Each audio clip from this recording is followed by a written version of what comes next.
Good morning, good afternoon, and good evening, everyone. Thanks for joining us for another Data Engineers Lunch. If you're new here, my name's Akwi. We have a special lunch for you this afternoon. Nick is going to be going through deploying Google Managed Instance Groups with Terraform.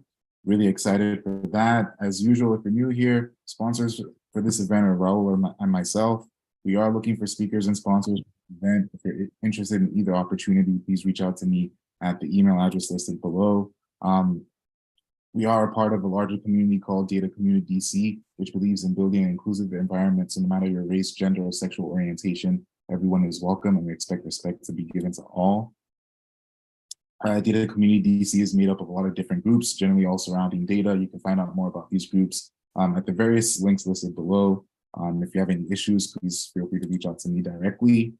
So what do we cover here at Data Community DC? At our Data Engineers Lunch, we cover everything from the ingress and egress of data and everything in between. We cover everything from databases, ETL, data wrangling, and all the tools and processes in the data engineering world. We're also looking for topics, some interesting topics or things you'd like us to discuss. We're open to hear that as well. Please leave that in the comments or reach out to me directly.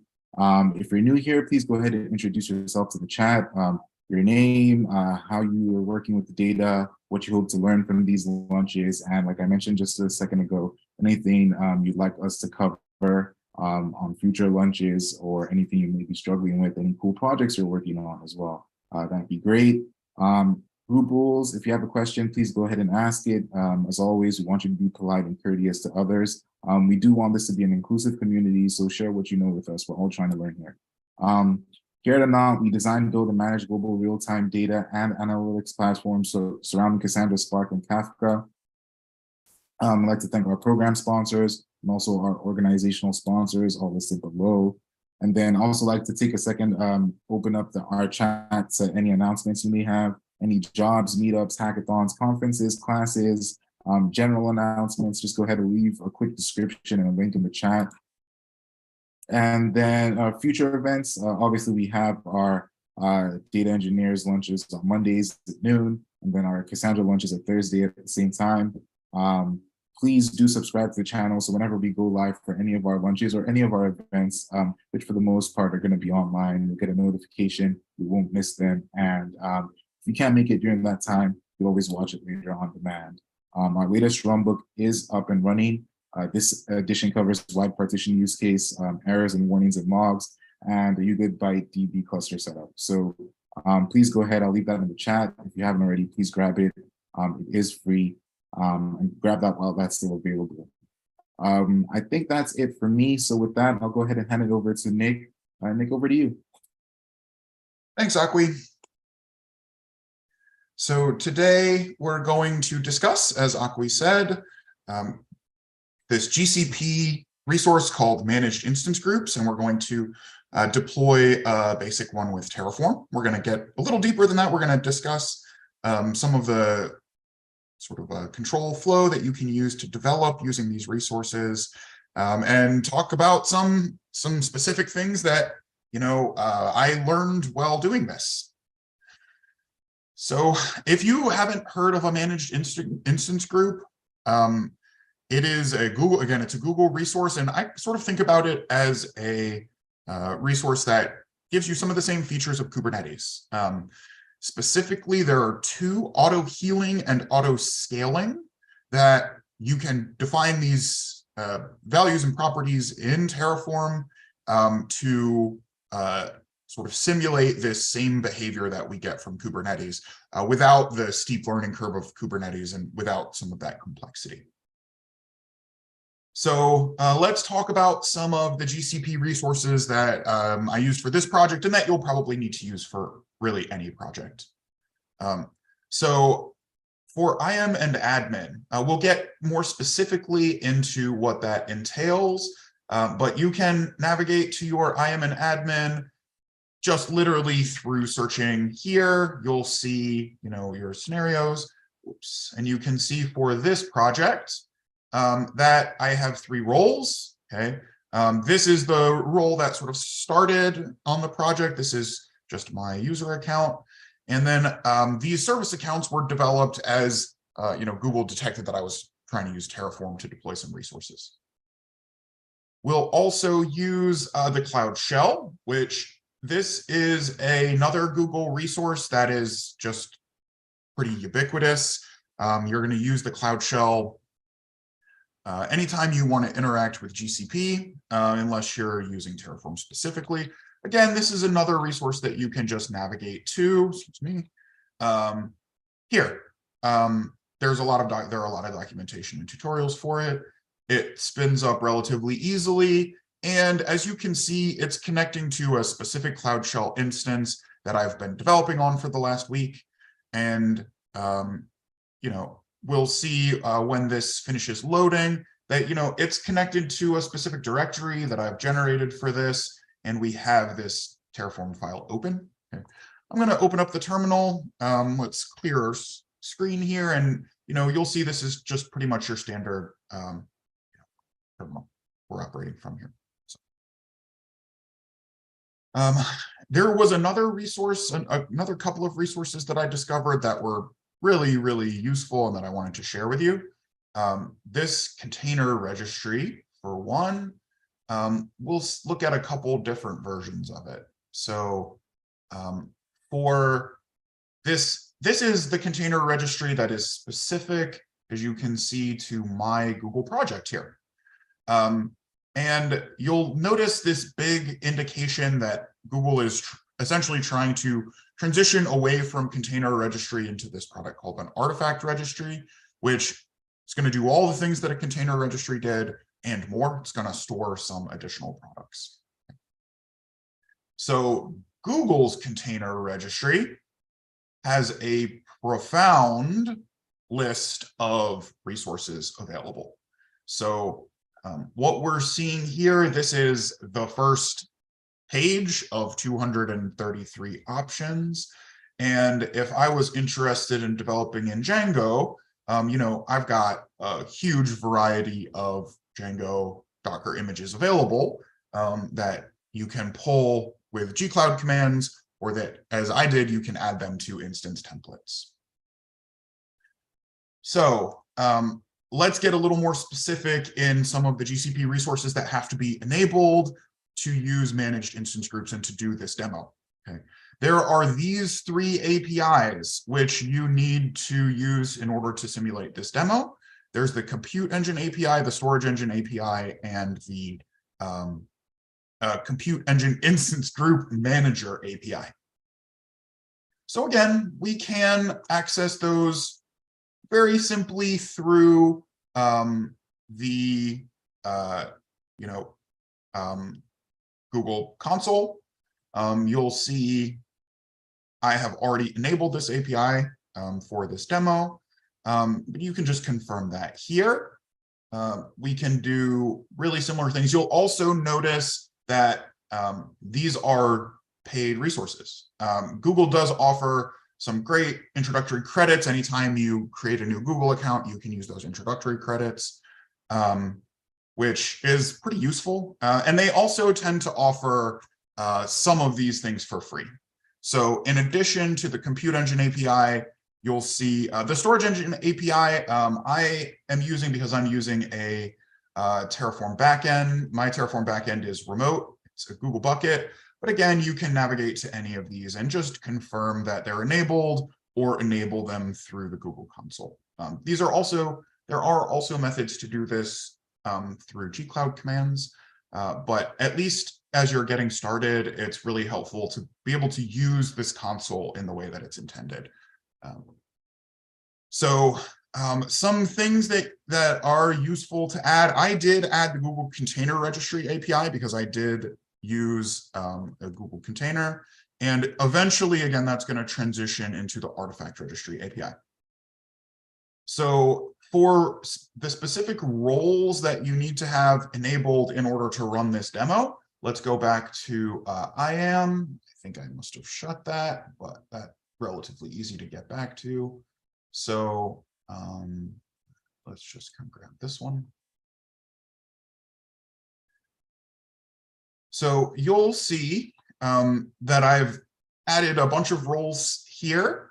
And I added some of these roles. The minimum roles you need in order to do this is you need this compute image user permission, you need this compute instance admin v1 permission, and you need this storage object viewer permission. Now, I would recommend going for all of these at least as you get started, and then remove the API or remove the permissions to sort of figure out what you need. But especially if you're trying to use these resources for the first time, it's very helpful to just, get the permissions that you need in order to make this work. All right, let's dive really quickly into what this is going to look like. So with any Google resource, I indicated that you could start this from a launcher VM. And that's what I was doing initially, is I built a launcher VM, I installed Terraform on it, I pulled that machine image, and I was trying to use this launcher VM to do all this. I ended up switching to the Cloud Shell because permission management was significantly easier using the Cloud Shell than versus doing a full launcher VM. But for more complex projects, I'd strongly recommend this launcher VM architecture. Okay. So the launcher VM, or in this case, my Cloud Shell, is holding a Terraform module. We'll get into a little bit about what these modules are going to look like. And that Terraform module is going to deploy a actual managed instance group, which is composed of instances. We can define a lot of things about the instances. And in the case of this project, my instance contained an Airflow image that was stored in Google's image repository. Okay. So this is the basic architecture of what we're doing with our managed instance group here. And this is, this, as you can see, this gives us a lot of options. So we looked at the container registry earlier. The container registry is actually something that's being added to our images. So there's an additional level of complexity available here where we can add pre-existing images to our image templates, and then all of those are getting deployed automatically in whatever numbers we specify with Google's managed instance group. I did mention, again, that Google is in the process of changing from the container registry that I showed you a minute ago into the artifact registry.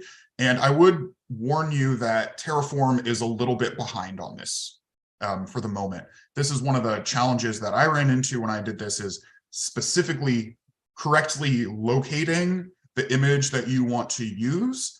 There's some documentation which indicates that this is a bit more flexible than it actually ended up being for me.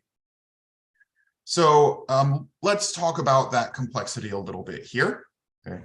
And these are sort of some of the different types of images that are available to your Google console. Okay. A machine image is this image image of a VM which contains all of the information that's on the VM, all of the metadata that's on the VM. It's essentially a direct copy of your machine. I initially tried to use a machine image as the sort of template for my replication, as essentially having the machine image be populating my instance template. That didn't work, and we'll get into some of that for a reason. We'll get into that in a little bit. We also have this disk snapshot. Okay. This is not good for handling multiple disks, not good for replication, and not good for instance cloning. Terraform does have the option to let you deploy a VM that's using a persistent disk snapshot as your image for the VM that you're deploying. That wasn't an avenue that I explored, but again, it is there. What I did is I used a custom image that is populating an instance template. And this custom image as my base for replication, this is part of what made me eventually choose this custom image option. So let's talk a little bit about this flow. This instruction here, these setup instructions, this is for how to use the new artifact registry. This is, again, just a really profoundly useful Google tool. But for this demo, excuse me, what I did is I created instance templates from containers, with containers from the UI. I'll show you that flow here in a minute. And I ended up creating an image, not a machine image, but an image from, this is what was a custom image on the last page, from a VM that I created from the instance template. I was able to add dependencies in the VM using just basic installation commands. And then this image that I pulled, Terraform could pull that image from Google's default image storage. So let's spend just another moment here talking about the benefits of the managed instance group before we get a little bit more technical with the demo here. So managed instance groups benefit from these features. Okay, it will maintain a certain number of instances. This is going to be the target size value that we see in a little bit. If that machine goes down, managed instance group will relaunch a new machine with the same configuration. And there are a lot of options to specify the configuration of your machine. They are self-healing. There are health checks which you can enable. We'll look at a little bit what those health checks look like. They're auto-scaling. So if your managed instance group detects that there's not a lot of load on the system, it will scale you down from 3 resources to 1 resource. And in this case, the resources are VMs, but you can have a managed instance group that's more than just VMs. You can have a managed instance group with a variety of resources deployed. It does use a load balancer automatically so that you don't have a single machine that's getting overwhelmed. And you can do this in a single region or in multi-region, and it manages updates to your applications very easily. So getting Terraform to run on GCP is actually relatively easy if you use the Cloud Shell. If you use the Cloud Shell deployment method. In a launcher VM deployment method, you have to install Terraform on the image that you're using. There is an image marketplace where you can buy images that have Terraform pre-installed. Those ended up being a little more expensive than I wanted to use for this demo. The nice thing about the Cloud Shell is it does do some of your service account management as well. So again, I'd recommend using the Cloud Shell at least in your initial exploration here. So let's dive into the demo. Some of the resources that we've used we'll already be looking at here. Okay, this is the Cloud Shell that we spun up just a moment ago. You can see there's very little difference between these 2 tabs. I'm just gonna use these, one to sort of show the commands and one to have one to have my Terraform main file visible. So let's nano into main.tf, and you can see this is the file. It's also published here on my GitHub and will be published on Anant's GitHub by the end of the day. So I wanted to make this fairly simple. You can see my basic structure here, specifying my provider is Google, and I'm working in this zone and region, specifying my Terraform backend, and then really the only 2 blocks that you need in order to do this demo, you need to deploy this instance group manager resource, and you need to deploy this Google Compute Instance Template resource. We'll dive a little more into what's happening with these momentarily. Oh, I realize this is fairly small. Okay. So we'll talk a lot more about what's going on with this code momentarily, but I also want to show you some of the things that feed into this code. There are a couple things here. The first is obviously the Google project. A Google project is sort of the base of every resource that you deal with in Google. You can check your project through the Google Console, through the Google Console up here at this bar. Okay. Your project is going to be one of the most important elements in your Terraform code. Okay. So in this resource definition, this is the sort of definition provided by Terraform. So this Google Compute Instance template, this is very specific language. This is defining the Terraform resource that's getting deployed. You have to use this exact language. Obviously, this is how Terraform works. You're a little more flexible with the second term, and this is sort of the name of that resource. You'll see this is used a little bit further on. And then we have a second name where this name is actually an attribute of this resource. So for the resources that I've deployed here, again, this is the definition in Terraform. So if you need to look up a reference for something that you find in Terraform code, this is where you look. And in this Google Compute Instance template documentation, you can come down here and see the specifications. All of these specifications are arguments listed here. So the one that gave me the most trouble was this source image argument in the disk block. So this source image argument, it tells us that we can use the images, self-link, and then a variety of other ways to access the image. You can see currently I'm using this method to access the image. This, I'm using projects to specify that I'm defining project. Then I put in my project name. Global is just indicating the regions to which this is available. This is a globally stored image, and then the image name. And in my code, you can see this source definition here. So let's go into where this is located and some of the problems that can develop when you're trying to define this image. So first of all, this source image is explicitly stored here. You can see that this is the exact image that I'm specifying.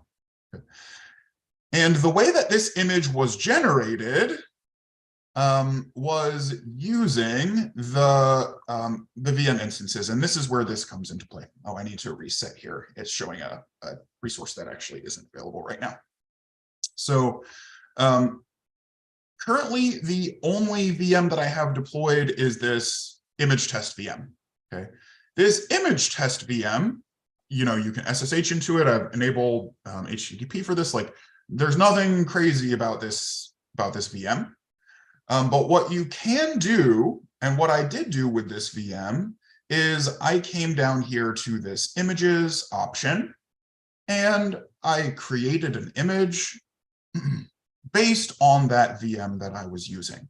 You can see the image here. When you go to your create image option, okay, you can see that you can specify a VM that exists on your project. So that's what I did for this image. And with the sort of flow that I have in mind for this, anytime you add dependencies, you add new resources, you can create this new image so that anybody that goes to deploy this, create a new image here. Anytime somebody goes to deploy this to do updates with this deployment, they can just pull the next image. So there's a bit of version control available here. So I'd love to pause at this point. I know I've been going for a minute. Akwi, have there been any questions added? I realized I haven't been checking the Zoom chat very thoroughly here. No worries. There is one that came in, and it's can the load balancer be disabled? An example, we wouldn't need it on a system like Cassandra, Scylla, Gigabyte. Yeah, I don't actually know the answer to that question. I would assume the answer is yes. There is a load balancer block in with the definition of the managed instance group manager. So we haven't gone into the specifications here, but if I recall correctly, there is a load balancer block. Oh, I might not be remembering that correctly. Great question. I'll try to get back to you on that. Thank you. So There's one more resource to sort of show with this. So we just discussed the images and how to generate a new image based on your VM, but you can also add resources to your VM. So let's go and take a look at VM creation here and talk about some of the built-in advantages that we can use from Google. So currently I only have this instance created. And when we go into this instance, you'll see some valuable stuff here. So for example, there is a container that is deployed by default onto this instance. Okay. And it's this Airflow container that's specified here. Anytime you go to, oops, whoops, that was not the correct thing to create. Anytime you want to create an instance, you can specify quite a few things here. So this machine type, relatively expensive, or still relatively inexpensive, especially if you're being consistent about deploying your resources when you need to. But as I mentioned earlier, Google tends to have some relatively inexpensive resources available. So this is definitely a beefier machine than I really need, but it has the benefit of being extremely cheap. So I learned the hard way that this resource is currently only available in Zone B, but we can then specify a container that we want to be present here. So I'm here in the container registry. I'm in this Airflow folder. Let's see, or I was in that Django folder, but I can literally specify any of these containers and have them be literally part of the instance template that's getting used to generate these VMs. So again, this is just a great way to take advantage of some of Google's pre-existing resources. So I did this of, I created an image with this, or excuse me, a template with that Airflow image on it. And now when I go to specify what VM or what image I want to be included, I'm using the image that has that container that was built from the VM that had that container deployed on it. So I'm essentially able to, there are of course a million ways to add containers, but using the image means any machine that gets spun up with this managed instance group is going to be deployed with this container. Okay, so let's go to the next element of my code here. This block here, we just talked about this source image, where it comes from and how you can use it. What I learned the hard way here is you cannot specify machine images in this way. Of course, you can recognize that machine images are perfectly valid resources in Google. But this source image block in Terraform is only going to point to this images folder, regardless of whether you actually specify machine image in this source image definition. So you must be able to view this image in this image storage section.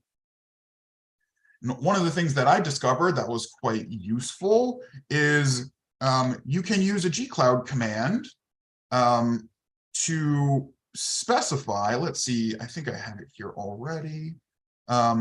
So you can use this gcloud command to confirm that your image is where you think it is. So we're using the compute resource, we're selecting images here, we're describing the resource, and then there are some, as you'll see when I load this, that this is a, oh, excuse me.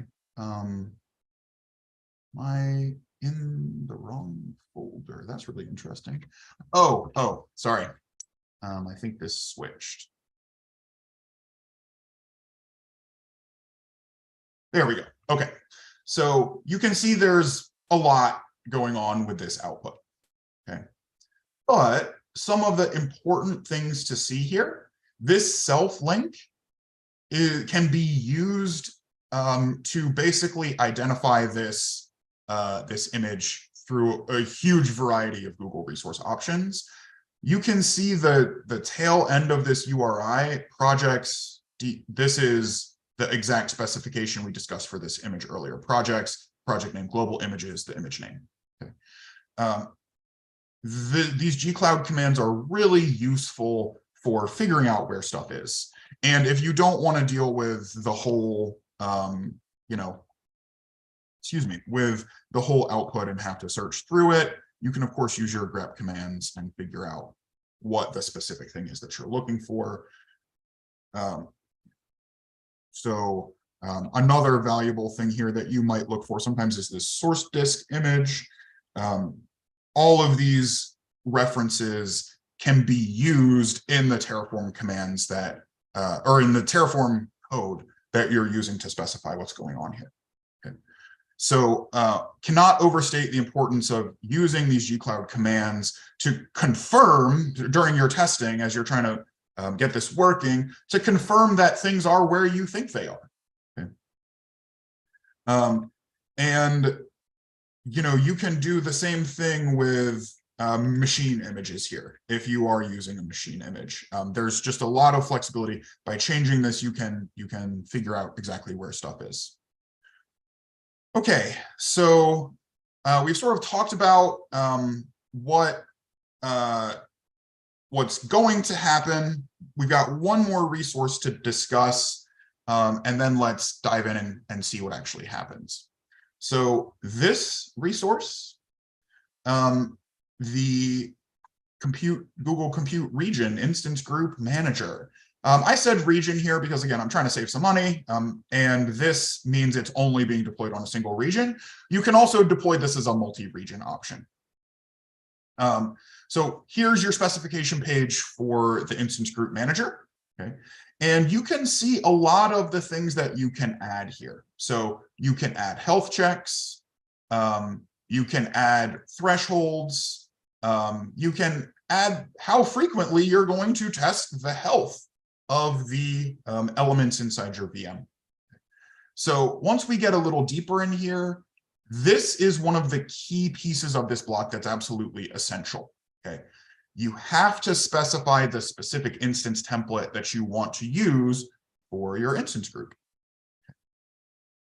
And then you also need to specify the target size. Let's see what I did with those. Okay. So for the version, I referenced the resource above. So I referenced this Google Compute Instance template. I followed the Terraform code requirements to specify the managed instance. This is just, again, you have to put the second part of the name up here. And then I said, all right, use the self-link for this resource. And I'm showing the target size specified as 2 here. We're going to get to that in a moment. But in the actual code that's on my machine right now, you'll see that, you'll see that I've specified the size as 1. And we'll spend just a moment and we'll see, changing this size actually changes the number of resources that get deployed. That's the great thing about Terraform. That's a great thing about these managed instance groups is, you spin up the size that you need, regardless of what you're dealing with. All right, so before I go into the demo, are there any, before we actually deploy these resources, are there any more questions, Akwi, that I could address? No more questions at this time. Okay, so anytime you want to use Terraform, you have to make sure that you are in the correct folder that has your Terraform resources. So you have to make sure that you have initialized Terraform. And I'd always recommend running a Terraform plan first before you do anything else.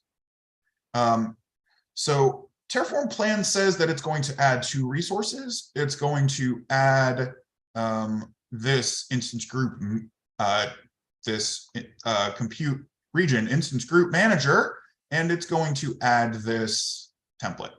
These are the two resources that it's going to deploy, which, based on the code, is exactly what it should be doing. There are only two resources specified here, this instance group manager and this instance group template. This is sort of your MVP for getting an instance group running, is you need these two elements.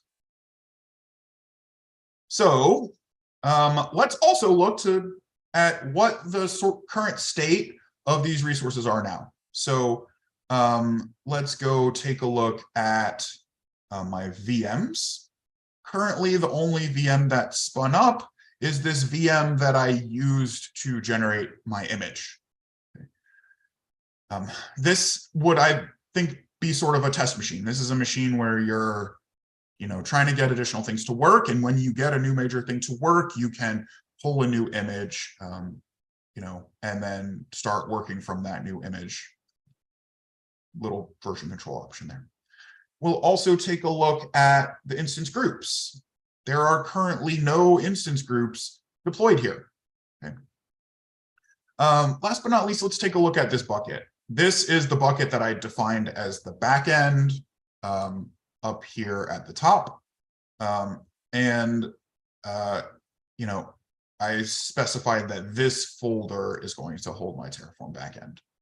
So this bucket, when we go into it, you'll see that it has this file structure that I specified. And this is, I think I mentioned it before, but if you want to have a remote backend, this resource needs to exist beforehand.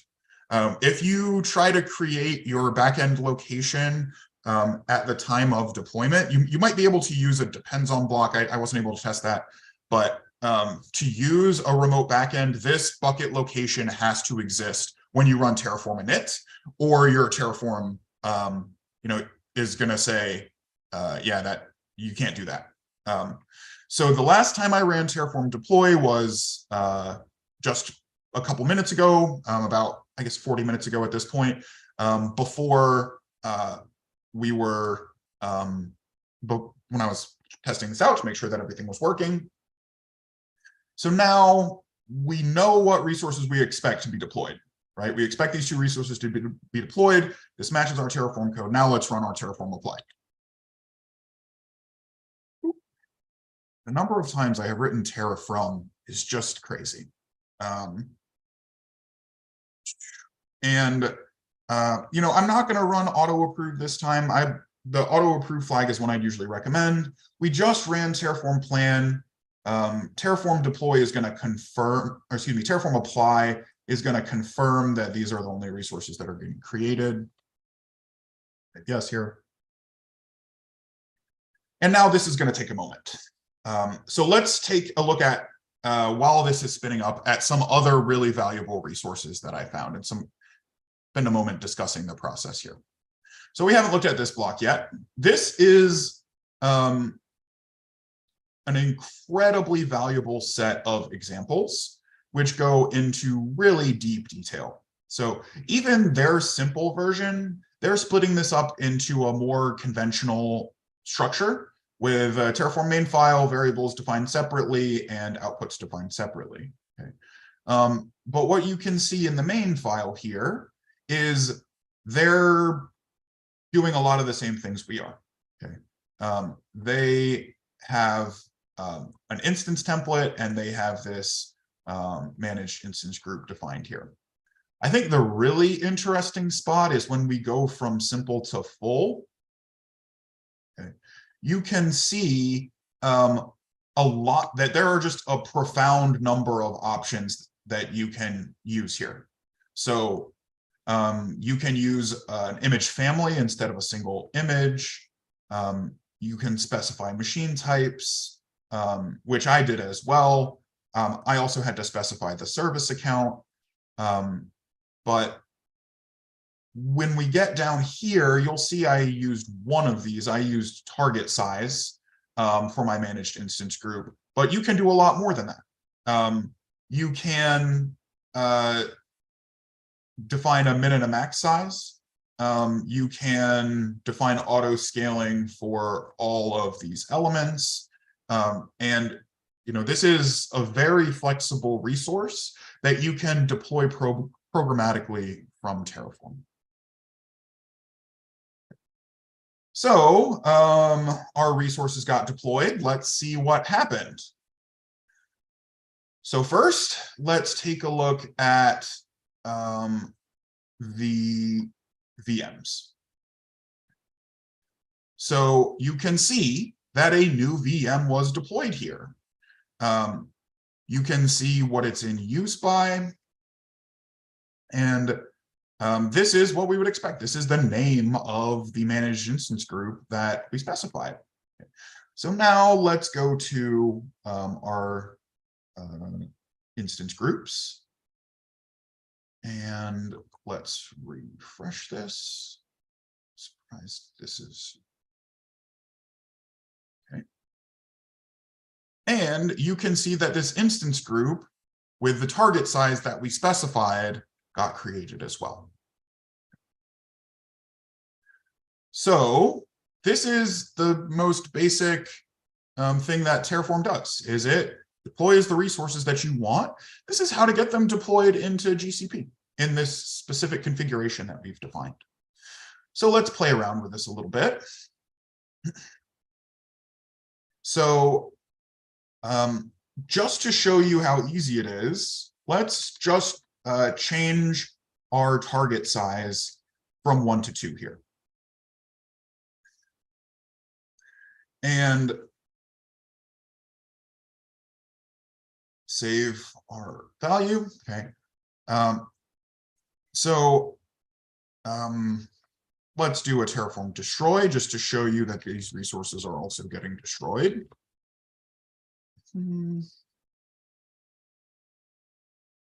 Terraform is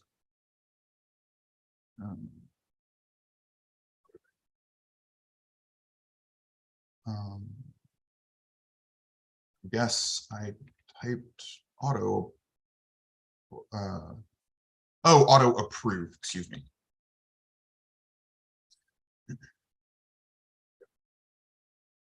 So it's going to take a few minutes and destroy these resources. We'll take a look at a little bit more of the process here. So some fun things here. Everybody's familiar with ChatGPT. I did some debugging with ChatGPT here, and we're going to see a good amount of my troubleshooting here. But the really interesting part was how close ChatGPT was to specifying the actual code that was needed, and what a good job it did with some troubleshooting recommendations. So this is the basic code that it recommended. It correctly identified the compute instance template. It told me how to use a machine image, and it even did a pretty decent job telling me what the source image needed to look like. Okay. And then it goes on into a little bit more going on down here. We haven't talked about the scopes yet. I'll sort of show you what those scopes are. And it is showing us these same 2 resources that ended up being the same 2 resources that needed to be deployed. Okay. It was also able to specify the same deployment structure that Terraform recommended. ChatGPT was able to write this Terraform code for me, for the most part. It took a little bit of massaging to get this working correctly, and it made some mistakes. It didn't understand everything, but again, it's a valuable resource. It was a valuable resource for writing and debugging this code. So did Terraform destroy work to destroy these resources? Okay. Oh, that's not where we were. So you can see here in this, on this managed instance group, on this instance group section right here, that there are currently no instance groups. Terraform was able to destroy this instance group. And as you might imagine, let's see about the VMs. It also destroyed the VM that it created. So keep in mind, I changed our target size from 1 to 2. And this is the power of using Terraform to do this. Let's do a little confirmation here. Okay. The interesting thing is it is only showing us 2 resources, because from Terraform's perspective, the managed instance group is 1 resource, not 2. So we are still only seeing 2 resources get created here. According to Terraform, we'll see this a little bit differently through Google. But let's check back in on our backend. This is where Terraform is supposed to be storing the TF state file. Keep in mind, the previous version of this was last updated this was like 8:56 for me. You can see that the backend specification that we made did correctly push this Terraform state file into this cloud bucket. The benefit being, if my launcher VM goes down and is lost, I can still have the same Terraform state file. I can still use this same Terraform state file to confirm my resources. So Terraform apply completed. The instance group came back up. Let's confirm this. The instance group came back up. It's got the same names. I didn't change the name in the Terraform references, but this time there are 2 instances associated with it. So when we come over here to VM instances,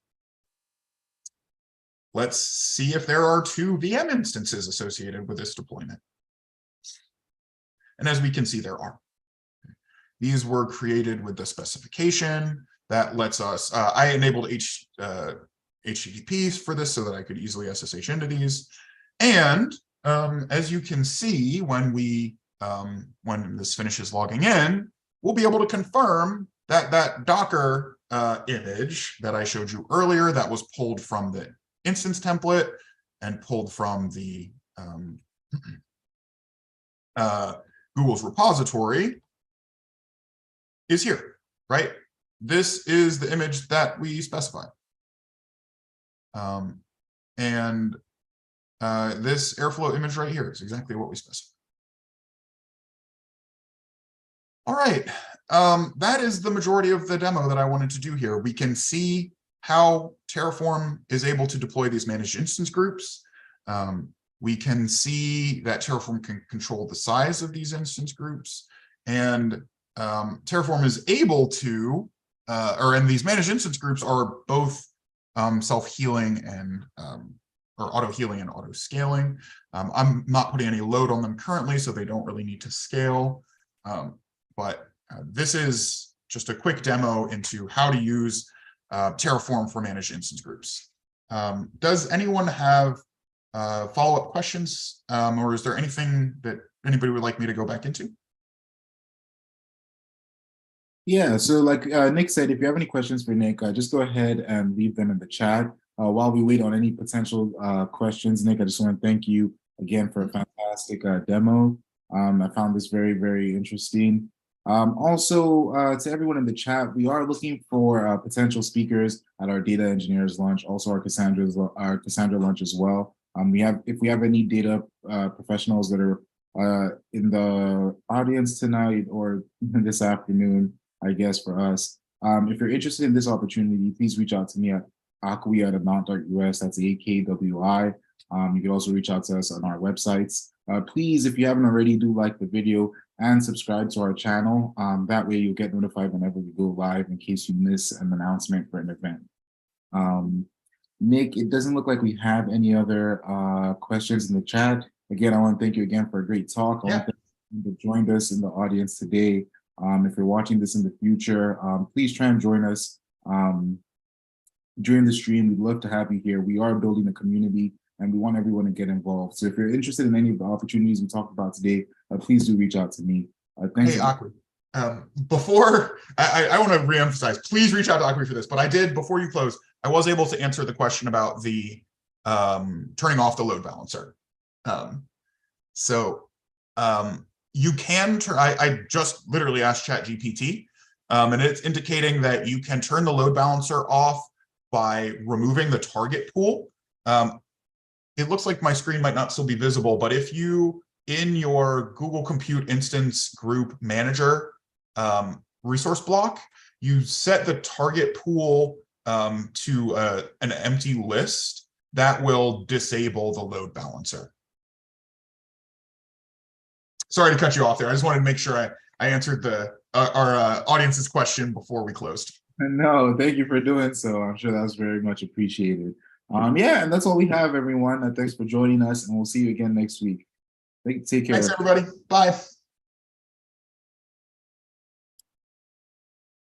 Awesome.